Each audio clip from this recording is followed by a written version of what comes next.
मेरी माँ मुझे हमेशा कहती थी कि जब जवान लड़की किसी बूढ़े मर्द से शादी करती है तो वो मर्द उसे बहुत ज्यादा खुश रखता है।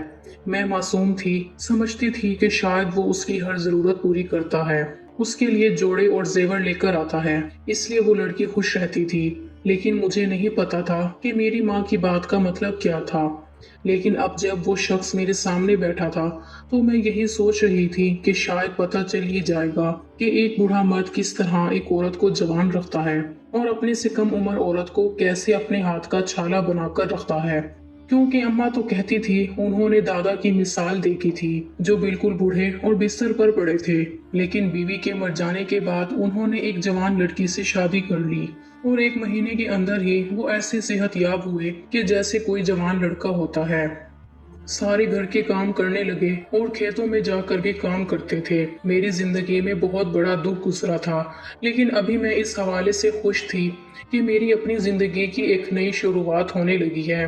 वो शख्स देखने में बिल्कुल ही मेरे बाप के क्या बल्कि दादा की उम्र का लगता था, लेकिन जैसे ही वो कमरे में दाखिल हुआ और मेरे सामने आकर बैठा, उसने ऐसी हरकत की कि मेरे कदमों तले से जमीन निकल गई। उसने मेरे दोनों मेरा नाम अरीबा है। मेरी माँ बहुत ज़्यादा बीमार रहती थी।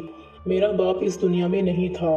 मैं सिर्फ मिडिल तक ही पढ़ पाई थी, वो भी अपने बाप की ज़िंदगी में। उसके बाद हमारे पास पढ़ने तक के पैसे नहीं थे और अपनी माँ को अकेला छोड़कर किसी सरकारी स्कूल में भी नहीं जा सकती थी, इसीलिए घर पर रहती थी और उनका बहुत ख्याल रखती थी। कभी किसी के घर कोई काम कर लेती थी और बस इसी तरह घर को चला रही थी, क्योंकि हम दो लोग ही थे। लेकिन मेरी माँ की बीमारी की कोई समझ नहीं आती थी। कुछ लोग कहते थे कि अपनी माँ की दूसरी शादी करवा दो, ये ठीक हो जाएगी, क्योंकि इसकी शादी भी कम उम्री में हुई थी और मेरी उम्र भी सिर्फ 17 साल थी। यानी मेरी माँ तो अभी 35 साल की भी नहीं हुई थी, लेकिन बीमारी की वजह से थोड़ी सी बड़ी लगती थी। मैंने अम्मी से कहा कि लोग ऐसा क्यों कहते हैं, औरत की शादी करवा दो तो ठीक हो जाती है। एक औरत ने यहाँ तक कहा कि कोई मसला नहीं, ये जानबूझकर इस तरह ही कर रही है ताकि इसकी शादी करवा दी जाए, वरना ऐसी भी कौन सी बीमारी जिसमें इंसान की तबीयत अचानक से इतनी खराब हो जाए जबकि आगे पीछे वो बिल्कुल ठीक रहता है। मेरी माँ ने कहा कि मुझे नहीं पता, ये दुनिया बड़ी बुरी है, यहाँ पर बड़े अजीबो गरीब किस्म के लोग रहते हैं जो बहुत ही गंदे दिमाग के मालिक होते हैं और उनके दिमाग में कोई अच्छी बात नहीं आ सकती। हर कोई उल्टी सीधी बातें करते हैं। ये हर मर्ज का इलाज शादी को ही समझते हैं। हमारे मोहल्ले में एक लड़का था जो अजीबो गरीब किस्म की हरकतें करता था। ऐसा लगता था कि उसके गले में कोई चीज अटक गई है और उसका सांस बंद होना शुरू हो जाता था। उससे दौरे पड़ते थे। सब उसके लिए बड़े परेशान थे। कोई कहता था कि उस पर किसी आसेब का साया है और कोई कहता था कि वो नफ्सियाती बीमार है। कुछ लोग ये भी कहते थे कि जानबूझ के करता है, लेकिन मैंने अपनी आंखों से देखा कि जैसे ही उसकी शादी करवाई गई वो 2 हफ्ते में ठीक हो गया और उसकी बीवी बहुत ज्यादा बीमार रहती थी और हमेशा अजीब तरीके से चलती थी, जैसे उसकी टांगों में बहुत ज्यादा दर्द है। एक दिन मैं उसके घर चली गई और मैंने उसे कहा कि डॉक्टर के पास क्यों नहीं जाती, तो उसकी सास ने कहा कि इसको डॉक्टर की जरूरत नहीं है, जो हो रहा है इसको तो खुश होना चाहिए, ये तो बड़ी खुशनसीब लड़की है। मुझे उसकी बात भी समझ न आई थी। मैंने अपनी माँ से पूछा तो मेरी माँ ने कहा कि अभी तेरी उम्र नहीं सारी बातों की, तू चुप रहा कर, ऐसे मामलात में ना बोला कर। शादीशुदा लोगों के अपने मामलात होते हैं, उनसे सीधे सवाल जवाब नहीं करते। जब तेरी शादी हो जाएगी तो तुझे सब कुछ पता चल जाएगा। मुझे तो ये समझ नहीं आती थी कि शादी के बारे में लोगों के इस किस्म के ख्यालात क्यों थे। कुछ लोग शादी को बहुत जन्नत कहते थे और कुछ लोग कहते थे कि शादी एक अजाब है और औरत पर बहुत बड़ा जुल्म है। खैर मुझे तो शादी नहीं करनी थी। मेरी फिक्र का मरकज सिर्फ मेरी माँ थी, जिसकी तबीयत दिन ब दिन खराब होती जा रही थी। एक दिन मुझे बच्चों को पढ़ाने के वक्त पैसे मिले तो मैं अपनी माँ को अस्पताल में ले गई।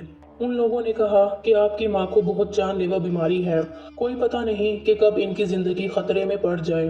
दवाई शुरू करवानी पड़ेगी जो कि बहुत ज्यादा महंगी हो सकती है, इसीलिए आपको हिम्मत से काम लेना होगा। उन्होंने मुझे दवाइयाँ लिख के दे दी। गांव का मेडिकल स्टोर वाला मेरे बाबा का जानने वाला था। उसने मुझे कर्जे पर 1 हफ्ते की दवाई दे दी और कहा कि आहिस्ता आहिस्ता पैसे देती रहना, नहीं तो अगले हफ्ते की दवाई नहीं दूंगा। मैंने जब वो दवाई अपनी माँ को शुरू करवाई तो मेरी माँ को वाकई फर्क पड़ गया। वो पहले से बहुत बेहतर हो गई। इसका मतलब था कि शहर के डॉक्टर ने ठीक बताया था। उनको एक बीमारी थी जिसका इलाज शुरू कर दिया गया था। लेकिन ये दवाइयाँ बहुत ज्यादा महंगी थीं। पहले ही अपने पास इतने पैसे थे वो सब दे दिए और कर्जा भी उठा लिया। फिर जाकर सिर्फ 1 हफ्ते की दवाई आई थी। अब जाकर मैंने अपनी माँ से झूठ बोला था कि दवाई इतनी महंगी नहीं है। अम्मी की तबीयत पहले से बहुत ज़्यादा बेहतर हो गई थी। वो बहुत ज़्यादा खुश हो रही थी और कह रही थी कि तुमने मेरा इलाज करवा दिया, नहीं तो मैं बिस्तर पर पड़े पड़े मर जाती, क्योंकि यहाँ लोगों को पता ही नहीं चलता कि बीमारी कौन सी है और वो इलाज ही नहीं करवाते। अब मैं अम्मी को क्या बताती कि दवाई लेने के लिए मेरे पास पैसे नहीं थे और 1 हफ्ता खत्म होने वाला था। मैं मेडिकल स्टोर वाले के पास चली गई और मैंने वहाँ जाकर उसे कहा कि मेहरबानी करके 1 हफ्ते की दवाई दे दें। उसने कहा तुमने अभी पिछले हफ्ते की दवाई के पैसे नहीं दिए हैं और 1 हफ्ते की दवाई तुम्हें और दे दूं, तुमने पिछले पैसे भी नहीं दिए, कहाँ से दोगी तुम पैसे। मैंने उसकी मिन्नत समाजत करना शुरू कर दी। मेरी आंखों में आंसू आ गए। वहाँ पर एक आदमी खड़ा था जो मेरे दादा की उम्र का लगता था। उसने कहा कि क्यों रो रही हो लड़की। मैंने कहा ये मसला है, मैं क्या करूँ। आजकल इस मुल्क में दवाइयाँ भी इतनी ज्यादा महंगी हो गई हैं, मेरी माँ मर जाएगी। उसने कहा फिक्र नहीं करो और मेरे लिए मेरी माँ की दवाइयाँ लेकर दी। जो पिछले पैसे रहते थे वो भी दे दिए। मैं हैरान रह गई। मैंने कहा आपने मेरे लिए इतना कुछ क्यों किया। उसने कहा मैंने तुम्हारी मदद की है, तुम्हें मदद की जरूरत है। मैंने कहा कि पर मैं आपके पैसे कैसे वापस करूंगी। उसने कहा अगर तुम मेरी एक बात मान लो तो तुम्हें पैसे वापस करने की जरूरत ही नहीं पड़ेगी। खैर अभी तुम घर चली जाओ और मुझे अपने घर का पता जरूर बता देना। मैंने उसे अपने घर का पता बता दिया था। मैंने अम्मी को पहले भी बताया था कि ये शख्स बहुत अच्छा है, उसने मेरी मदद की है। लेकिन मेरी माँ बिल्कुल भी खुश नजर नहीं आ रही थी। जब वो चला गया तो मुझे मेरी माँ ने एक अजीब सी बात बताई। उसने कहा वो तेरा रिश्ता मांगने के लिए आया था, उसने तेरी मदद बिला वजह नहीं की थी। ये बहुत अमीर आदमी है, इसकी बाजार में दुकानें हैं, घर है, गाड़ी है, सब कुछ है उसके पास। मैं तेरा रिश्ता इसलिए नहीं करना चाहती क्योंकि वो उम्र में तुझसे बहुत ज्यादा बड़ा है। मैं खामोश हो गई और सारी रात सोचती रही। लेकिन फिर मैंने फैसला किया कि मैं उस इंसान से शादी करूंगी, क्योंकि दौलत के बगैर इस दुनिया में रहना आसान नहीं है। हमारे पास पैसे नहीं है, इसलिए ये दुनिया ही हमारे लिए जहन्नुम है। तो फिर आगे भी मुझे उस जहन्नुम में ही जाना पड़ेगा। जाहिर है मेरे लिए किसी अमीर घराने से रिश्ता तो आने से रहा, लेकिन अगर दौलत हो तो दोनों जहां की जिंदगी को बेहतर बनाया जा सकता है। मेरी माँ ने कहा कि ऐसा ना कर, लेकिन फिर मैंने अपनी माँ को सच्चाई बता दी। मैंने कहा कि मुझे ऐसे ही करना पड़ेगा, मैं मजबूर हूँ और ये इंसान कब तक जिंदा रहेगा, एक दिन मर जाएगा, उसकी जायदाद हमारी हो जाएगी। मेरी माँ की आंखों में भी मजबूरी के आंसू आ चुके थे। वो खामोश हो गई और मैंने उस शख्स से शादी करने की हामी भर ली और वो बहुत ज्यादा खुश हो गया।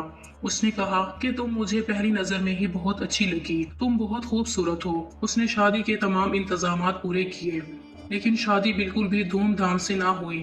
बस एक निकाह की रस्म थी जो हमारे घर में बैठकर हुई। उसके बाद वो मुझे रुखसत करके अपने घर ले गया। मेरी माँ बीमार थी और अकेली तो नहीं रह सकती थी, इसलिए उसने मेरी माँ के लिए एक औरत का इंतजाम कर दिया था जो मेरी माँ का ख्याल रखेगी और घर के काम भी करेगी, उनके लिए खाना भी बनाएगी। वो बहुत अच्छी थी। उसने उसे काफी सारी तनख्वाह पर रखा था और कहा था कि गलती की गुंजाइश नहीं है, अगर तुमने कोई गफलत की तो मुझसे बुरा कोई नहीं होगा। मैं दिल ही दिल में बहुत खुश थी। मेरी अम्मी कहती थी बूढ़ा इंसान जवान लड़की को बहुत ज्यादा खुश रखता है और उसकी बहुत कदर करता है। दुनिया में बड़ी बड़ी खूबसूरत औरतें होती हैं, बहुत प्यारी होती हैं, लेकिन जब उनकी शादी उनके पसंद के मर्द से हो जाती है तो मर्द उनकी कदर नहीं करता। लेकिन कोई बदसूरत औरत भी जब किसी दूसरे शख्स की बीवी बन जाती है तो उसका बहुत ख्याल रखता है। ऐसा तो मैंने पहले देखा भी था और सुना भी था, इसलिए मैं भी दिल ही दिल में खुश जरूर थी कि आज मेरी जिंदगी बदल जाएगी। वो मेरे कमरे में आया तो कुछ परेशान लग रहा था। उसके घर में भी कोई मेहमान नहीं था, शायद उसने किसी को भी नहीं बताया था, और निकाह में जो गवाह मौजूद थे वो भी उसके दोस्त थे जो मेरे घर से ही घर चले गए। मैंने कहा कि आप परेशान लग रहे हैं, तो उसने मुझे कहा कि नहीं परेशान नहीं हूँ, और मुझे मेरे मुंह दिखाई का तोहफा दिया जो कि एक सोने का सेट था और इतना भारी कि मैं तो हैरान रह गई। मैंने कहा इतना महंगा तोहफा देने की क्या जरूरत थी। उसने कहा कि ये तो तुम्हारे लिए है और आज से तुम मेरे लिए सबसे कीमती हो, फिर मैं तुम्हें दुनिया की सबसे कीमती चीजें लाकर दूंगा। मेरी खुशी का ठिकाना नहीं था। मैंने कहा मेरी माँ का भी ख्याल रखेंगे। उसने कहा हाँ तुम्हारी माँ का भी ख्याल रखूंगा, तुम्हारी माँ बिल्कुल ठीक हो जाएगी। तुम्हें पता है पहले मैंने 3 औरतों से शादी की है। मैंने कहा वो औरतें कहाँ हैं? तो उसने कहा वो मेरी जिंदगी में नहीं हैं, बल्कि वो इस दुनिया में ही नहीं हैं। मैंने कहा कि क्या उनको भी कोई बीमारी थी, तो वो इस बात पर हंसने लगा और उसने कहा कि तुम्हें क्या लगता है, लोग सिर्फ बीमारी से ही मरते हैं। मैंने कहा क्या मतलब? उसने कहा कभी कभी लोगों को उनके किए की सजा भी मिलती है। मुझे उसकी बात समझ नहीं आई कि क्या कहना चाहता है। उसने कहा कि तुम बहुत खूबसूरत हो, लेकिन मैं चाहता हूँ कि तुम समझदारी से रहो। मैंने कहा मैं कोशिश करूंगी, वैसे भी मुझे माशरे ने इतनी समझदारी तो सिखा दी है। उसने कहा कि वो भी देख लेंगे। थोड़ी देर के बाद वो कमरे से बाहर चला गया और एक बहुत ही जवान खूबसूरत लड़का कमरे में दाखिल हुआ। मैं थोड़ा हैरान हुई कि ये मेरे कमरे में क्यों आया। उसने आते ही मुझे बड़ी इज्जत से सलाम किया और कहा कि भाभी मैं आपका छोटा देवर हूँ, आप बहुत खूबसूरत हैं, बहुत अच्छी लग रही हैं। मैं भी इज्जत से पेश आने लगी। मैंने कहा ये तो इस घर का फर्द है, मेरे शौहर का भाई है, तो मुझे उसके साथ इज्जत से पेश आना चाहिए। अगर मैंने कोई बदतमीजी की और ठीक से पेश नहीं आऊंगी तो वो यही कहेगा कि तुमने मेरे भाई के साथ इस तरह से बात क्यों की। वो बेड के दूसरे किनारे पर बैठ गया और उसने कहा कि मैं भी आपके लिए एक तोहफा लेकर आया हूँ, क्योंकि आप मेरी इकलौती भाभी हैं। वो मेरे लिए अंगूठी लेकर आया था। मैंने कहा बहुत शुक्रिया। उसने कहा कि मैं खुद पहनाऊंगा। मैंने थोड़ा हैरान होकर उसे देखा तो उसने कहा फिक्र नहीं करे, बस अंगूठी पहना रहा हूँ। उसके लहजे में अजीब सा एहसास था। मैंने अपना हाथ उसकी तरफ बढ़ाया और उसने मेरा हाथ पकड़ा। उसने कहा कि आप बहुत ज्यादा खूबसूरत हैं, आपके हाथ भी बहुत नर्म और नाजुक हैं। आपको मेरी तारीफ करना बुरा तो नहीं लग रहा है? मैंने कहा कि नहीं, ऐसी कोई बात नहीं है। वैसे मुझे ये सब कुछ बहुत अजीब लग रहा था और मुझे ऐसा लग रहा था कि ये सब कुछ बहुत गलत हो रहा है। मैं चाहती थी कि वो जल्दी जल्दी अंगूठी पहनाकर मेरा हाथ छोड़ दे, लेकिन वो मेरा हाथ नहीं छोड़ रहा था। मेरा हाथ पकड़कर बातें कर रहा था पर अंगूठी नहीं पहना रहा था। इतने में मैंने सामने देखा कि मेरा शौहर कमरे में दाखिल हुआ। उसके चेहरे पर अजीब से जज्बात थे। मैं डर गई और अपना हाथ पीछे खींचना चाहा, लेकिन उसने मेरा हाथ ना छोड़ा। मेरा शौहर वहां पर आ गया। वो मुझे बिना अंगूठी पहनाए ही वहां से चला गया। मेरे शौहर ने कहा कि ये है तुम्हारी समझदारी, एक गैर मर्द कमरे में आया और तुमने अपना हाथ उसके हाथ में पकड़ा दिया। मैंने कहा कि वो गैर मर्द नहीं था, वो तो आपका भाई था। मैं हैरान थी कि ये कैसी बातें कर रहा है। उसने कहा कि वो मेरा भाई नहीं था, तुम्हारा इम्तिहान था, तुम फेल हो गई हो और अब तुम्हें सजा जरूर मिलेगी। जो हाथ तुमने उसकी तरफ बढ़ा दिए हैं मैं वो हाथ ही काट दूंगा। वो मेरी तरफ बढ़ा और मैं हैरान रह गई। मैंने चीखना चिल्लाना शुरू कर दिया। ये शख्स तो पागल, शायद उन 3 औरतों को भी इसने जान से मारा था। अब मुझे समझ आ गया था कि यह कोई नॉर्मल इंसान नहीं था। मैंने आवाजें देना शुरू कर दी, लेकिन शायद उसके अलावा यहाँ कोई भी नहीं था। मुझे लगा था कि आज मैं मर जाऊंगी या मेरे साथ इस दुनिया का कोई बहुत बड़ा जुल्म हो जाएगा। लेकिन अचानक न जाने क्या हुआ कि वो खुद ही बेहोश होकर गिर गया। सुबह हुई तो पता चला कि उसको हार्ट अटैक आ गया था। खैर मेरी जान बच गई और मैंने उसके पास वापस जाने से इनकार कर दिया।